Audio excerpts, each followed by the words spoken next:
Le mensonge fait partie des péchés de la langue et il est le fait de dire une chose contraire à la réalité, délibérément, c'est-à-dire en sachant que l'information qu'il donne est contraire à la réalité. Le mensonge est interdit, que ce soit en étant sérieux ou en plaisantant.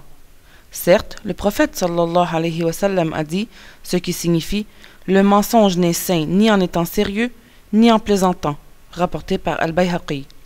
Il a dit aussi, sallallahu alayhi wa sallam, ce qui signifie « Prends garde au mensonge, car le mensonge mène à la débauche et la débauche mène à l'enfer. L'homme ne cesse de mentir et de chercher à mentir jusqu'à ce qu'il soit inscrit selon le jugement d'Allah en tant que menteur. » Rapporté par Ibn Majah. Beaucoup de choses relevant des péchés de la langue entrent dans la catégorie du mensonge, comme le serment mensonger, le faux témoignage et attribuer mensongèrement des paroles à Allah et à son messager. Tous ces péchés sont en quelque sorte du mensonge ou l'impliquent à plus ou moins différents niveaux. Voyons plus en détail ce qu'implique le serment mensonger, le faux témoignage et attribuer mensongèrement des paroles à Allah et à son messager. Premièrement, le serment mensonger, c'est de jurer par Allah tabaraka wa ta'ala pour essayer de prouver sa véracité, tandis qu'il jure pour quelque chose qui est contraire à la réalité.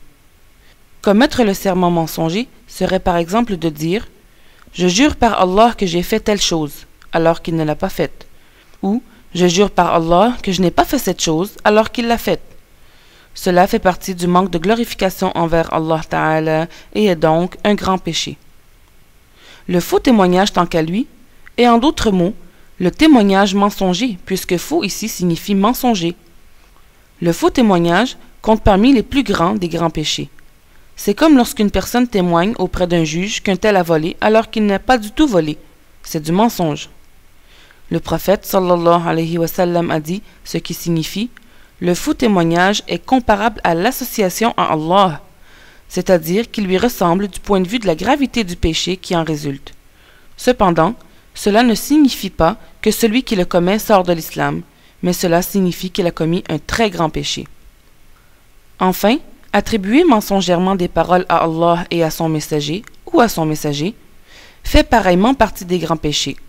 Dieu dit, ce qui signifie « Le jour du jugement, tu verras ceux qui ont menti au sujet de Allah le visage noirci. » Attribuer mensongèrement des paroles à Allah, c'est qu'une personne dise par exemple « Allah a créé dans tel endroit une montagne d'or », alors qu'une telle montagne d'or n'existe pas à cet endroit. Ceci est contraire à la réalité. Quant au fait d'attribuer mensongèrement des paroles au messager de Allah sallallahu alayhi wa sallam, c'est par exemple faire dire mensongèrement au messager de Allah une parole qu'il n'a pas dite.